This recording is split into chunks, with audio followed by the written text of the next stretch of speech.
So I recently bought this Nike Vapor Max, and I wanted to go ahead and give you guys a detailed review of this shoe and the Flyknit version of the Vapor Max, and kind of do a little bit of a comparison in this video.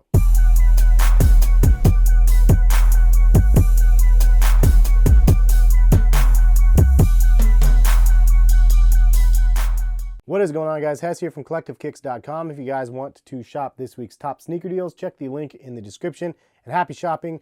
Today I want to show you guys the Nike Vapor Max on the left and then the Flyknit version on the right, and kind of do a comparison between the two and just give you guys my overall thoughts on this Vapor Max model. But a couple random thoughts about the Vapor Max that I've been thinking about. Nike has been doing a lot of crazy things, innovating new technologies. The Vapor Max is definitely not one that the majority is hip to. It's just kind of like a weird looking bulbous sort of shoe, kind of like a soccer cleat, but then it has this crazy air unit. When you step, it's very segmented when you walk, and then other people just really like the model. Nike has been releasing a lot of different versions of the Vapor Max, which kind of, in my opinion, might delude the Vapor Max even more to a flagship model that really isn't even selling out currently. But I think people might be afraid to try the new model because of the $190 price point that these hold.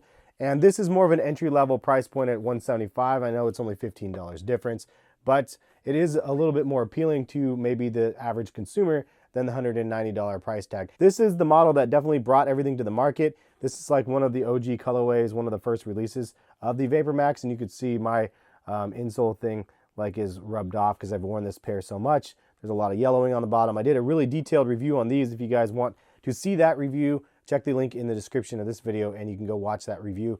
But basically, this was the one that started it all, and then they've have a lot of other kind of knockdown versions as well as more premium and just different build outs of the Vapor Max. So this is kind of, in a sense, a knockdown version because it is not the PrimeKnit version. This is just a regular version of the Vapor Max. It utilizes the same sole as the Vapor Max, but obviously the upper is much different.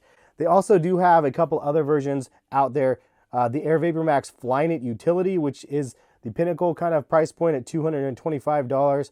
And it looks really interesting. I'm not really sure if I'm sold on trying those out for $225 though. They also have the Nike Air Vapor Max Flyknit SE as well as the Nike Air Vapor Max Flyknit Mach. And if you guys haven't noticed, they have a bunch of other Vapor Max models in the works as well. So Nike seems to really be going all in on this Vapor Max technology, which is basically the entire midsole, and the sole is an air unit. While I really like the Vapor Max, it is definitely a weird model and really difficult to get used to for the average consumer. It really hasn't caught on to the mainstream audience quite yet, like I think Adidas Boost has. And I don't know if Nike's going to be planning on capturing that mainstream audience like Adidas did, but it will be interesting to see how 2018 unfolds. So in this video, I wanted to show you guys the regular version of the Nike Vapor Max. Now, I say Nike Vapor Max, but you'll see from the box, there's actually a proper pronunciation. Leave a comment if I'm not the only one that says this, but I just call it the Nike Vapor Max. I don't even say Nike Air Vapor Max, but I might be the only one out there that does that. I went up a half of a size on this one because this model definitely runs a little bit snug, and this one I got a 9.5. And once you wear these enough, they're really comfortable, but for me, I like to have a little bit more of a relaxed fit, so I do like a little bit extra space in my toe box sort of area. This one though, as you can see, is a Nike Air Vapor Max Flyknit. I didn't realize that they added the Flyknit branding to the end of this. Sometimes I swear they have shoes that are Flyknit but actually don't say Flyknit on the box. I didn't know they were going to come out with a regular version that was not Flyknit. It would be like the Ultra Boost coming out with a regular version that's not PrimeKnit. So an overview of the shoe, you can see it has a little bit of a Nike swoosh right there. It has a really interesting mesh sort of jersey-like material all over the toe box area. And then you can see up towards the cage area, there's a little bit of like fake leather type material that holds the cage together. There is no fly wire for the lace soles. The main huge difference between the two shoes though, other than the upper, is the fact that this has a detached tongue, which if you guys know my channel, you guys know that I definitely prefer a detached tongue on most models. But for some reason, this one just didn't feel quite right with the detached tongue versus the regular one. I don't know why. Maybe it's because I wear them so loose, and because of the weird bulbous walking motion of these crazy rocking pods, I feel more secure when I have it locked down. And with the regular Flyknit version, you don't really have to worry about the laces because it's already locked down right here, and this is just stretch underneath the tongue, so your foot just kind of holds into the shoe versus the new version that's just really loose. But I think for me, the combination between the loose tongue and the Vapor Max sole just gives me kind of an uneasy sort of unstable feeling. Obviously though, if you wear them as intended and lace them up, it's going to be an easier fit. There is some sort of hyperfuse type material up the side of the shoe, but it's not hyperfuse, or at least not in the traditional sense that we've seen it on most of the models. And then you have kind of a plasticky sort of Nike swoosh along the side. And then in the back tab, it has a little rubberized little tab that says VaporMax. And then you have kind of that same mesh netting around the collar of the back of the shoe. Same VaporMax midsole, same VaporMax sole on here as on the other one. You have blacked out pods on this one, and then you have the blackout ones on the front, versus obviously on the other one we have the clear, but it is exactly the same. And again, this is half a size bigger than this one, so keep that in mind. The overall shape on the back is a little bit different too. You can see right here it's a little bit fatter versus this one. It kind of has that little curved pear sort of shape on the back side, and it's kind of more rounded as well, as you can see on the Flyknit version than on the regular version. Not as much contour to the shoe. And then you work your way up to the collar, and obviously totally different. This has kind of a neoprene sort of liner. This is just Flyknit lined, super simple. And then on the tongue, there's a little bit of minimal branding right here. It says Air VaporMax, and you can see a Nike swoosh on the tongue as well. This tongue is pretty thin, not as thin as the other one, obviously, and it is pretty fat. As you can see the difference in this tongue size, this one is ginormous comparison to this one. And overall thickness, this one is just a much bulkier tongue. One other thing I wanted to mention about the shoe is if you look at Finish Line, I believe the same exact model is listed as the Nike Air VaporMax CS, and I don't know what CS stands for. Again, if anybody knows in this video, leave a comment.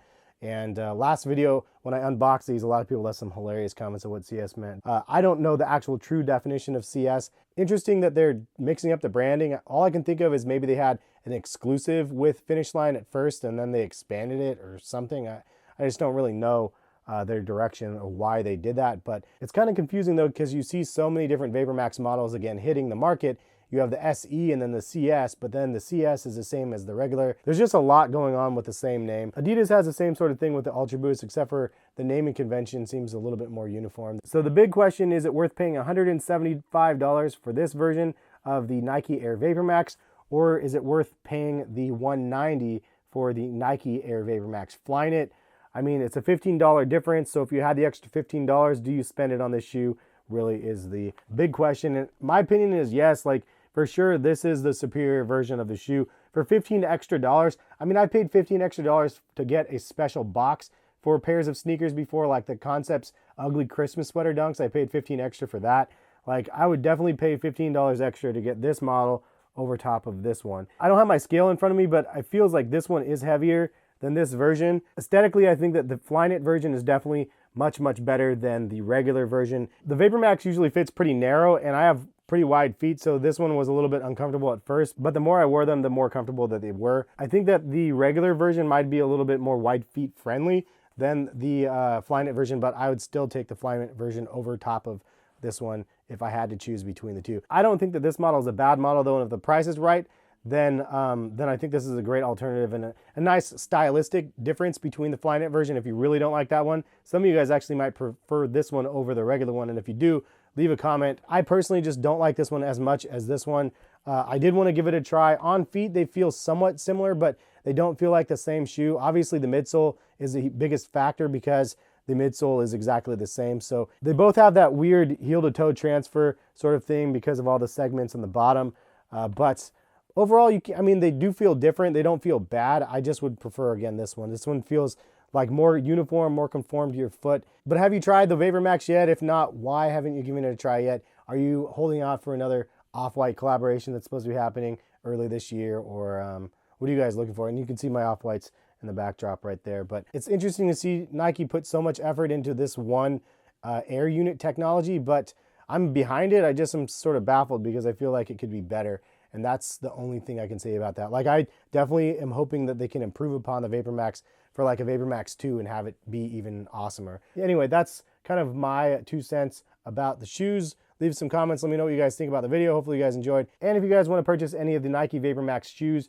check the link in the description, and I'll take you to a couple different sites to be able to buy them. But if you guys are new to the channel, hit the subscribe button if you enjoy the content. Notification bell if you want to be notified when I post. And if you guys want to check the screen at this time, you can click another video and check that out on my channel as well. Thanks again for stopping by. Catch you guys for some more videos soon. Peace, guys.